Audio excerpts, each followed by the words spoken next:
ധ്യാനപീഠചിന്തകൾ.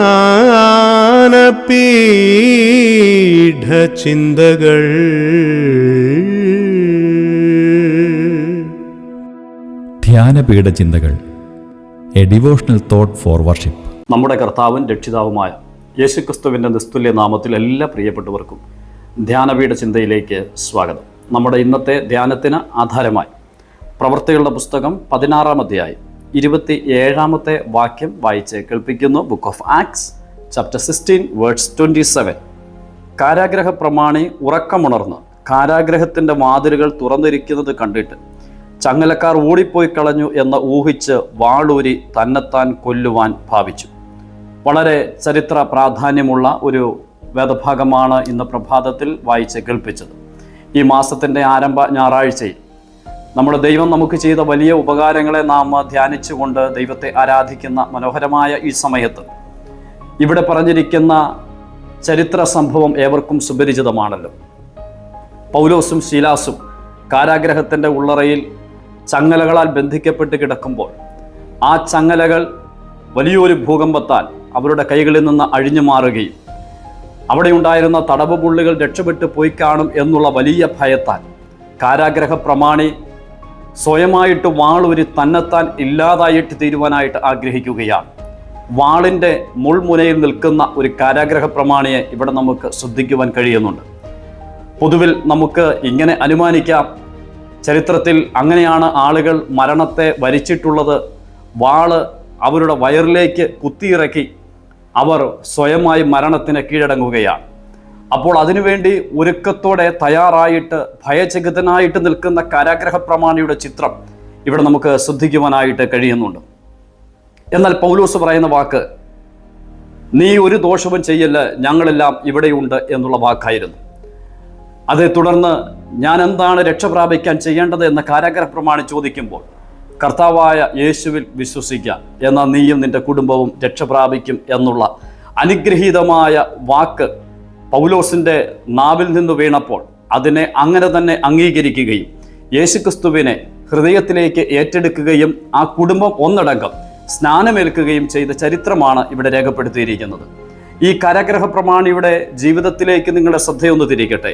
ഞാൻ ഓർപ്പിച്ചതുപോലെ മരണത്തിൻ്റെ ഏറ്റവും അടുത്ത് നിൽക്കുന്ന ഒരു വ്യക്തിയായിട്ട് കാരാഗ്രഹ പ്രമാണിയെ ഇവിടെ നമുക്ക് കാണുവാൻ കഴിയുന്നുണ്ട്. വാളൂരി സ്വയം ഇല്ലാതായിട്ട് തീരുവാൻ താൻ ആഗ്രഹിക്കുക. അതിൻ്റെ കാരണം താൻ ഏറ്റവും ഭയപ്പെട്ടു പോയി. തൻ്റെ ഉത്തരവാദിത്വത്തിൽ ഉണ്ടായിരുന്ന പടയാളികൾ, തടവ് പുള്ളികൾ രക്ഷപ്പെട്ടു പോയി കാണും എന്നുള്ള ചിന്ത തന്നെ വല്ലാതെ ഭരിച്ച് താൻ അഭിമുഖീകരിക്കാൻ പോകുന്ന ശിക്ഷയെ ഭയന്ന് സ്വയം മരണത്തിന് തയ്യാറായിട്ട് നിൽക്കുകയാണ്. ഏത് നിമിഷവും തനിക്ക് മരണം സംഭവിക്കാം. വാള് തൻ്റെ കയ്യിലുണ്ട്. വാളിനും തൻ്റെ ജീവിതത്തിനും വലിയ അകലമൊന്നുമില്ല. മരണത്തെ മുഖാമുഖം കണ്ടിരിക്കുകയാണ്. എന്നാൽ അങ്ങനെ മരണത്തെ മുഖാമുഖം കണ്ടിരിക്കുന്ന മനുഷ്യൻ്റെ ജീവിതത്തിൽ സംഭവിക്കുന്ന വലിയ മാറ്റമാണ് അവിടെ കാണാൻ കഴിയുന്നത്.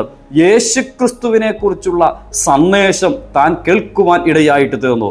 നീ കർത്താവായ യേശുവിൽ വിശ്വസിക്കുക, എന്നാൽ നീ നിന്റെ കുടുംബവും രക്ഷ പ്രാപിക്കും എന്നുള്ള പൗലോസിന്റെ വാക്കുകൾ കേട്ടപ്പോൾ മരണത്തെ മുഖാമുഖം കണ്ട കാരാഗ്രഹ പ്രമാണി യേശുവിനെ ഹൃദയത്തിലേക്ക് ഏറ്റെടുക്കുവാൻ ഇടയായിട്ട് തീർന്നു. എന്നിട്ട് അതിൻ്റെ ഏറ്റവും ഒടുവിലത്തെ പദം ഇന്ന് രാവിലെ വീണ്ടും ഞാൻ ഒന്ന് ഓർപ്പിക്കുവാൻ ആഗ്രഹിക്കുകയാണ്. 34-ാം വാക്യത്തിൽ ഇങ്ങനെ വായിക്കുന്നു, പിന്നെ അവരെ വീട്ടിൽ കൈക്കൊണ്ടു അവർക്ക് ഭക്ഷണം കൊടുത്തു, ദൈവത്തിൽ വിശ്വസിച്ചതിൽ വീടടങ്കം ആനന്ദിച്ചു. പ്രിയപ്പെട്ടവരെ, വാസ്തവത്തിൽ ഈ ഭവനം, ആ മനുഷ്യൻ വാളൂരി സ്വയമായിട്ട് മരിച്ചിരുന്നെങ്കിൽ ഈ ഭവനം ഇപ്പോൾ കണ്ണീരിൻ്റെ ഭവനമായി മാറുമായിരുന്നു. അതൊരു ദുഃഖത്തിൻ്റെ ഭവനമായി മാറുമായിരുന്നു. ഒരു വിലാപത്തിൻ്റെ ഭവനമായി മാറുമായിരുന്നു. അപ്പൻ നഷ്ടപ്പെട്ട മക്കളുള്ള ഭവനമായി മാറുമായിരുന്നു. വിധവയായ ഒരു സ്ത്രീയുള്ള ഭവനമായിട്ട് മാറുമായിരുന്നു. വാസ്തവത്തിൽ ആ ഭവനത്തെ സംബന്ധിച്ച് നമുക്ക് കാണാൻ കഴിയുന്ന ചിത്രം അങ്ങനെയായിരുന്നു.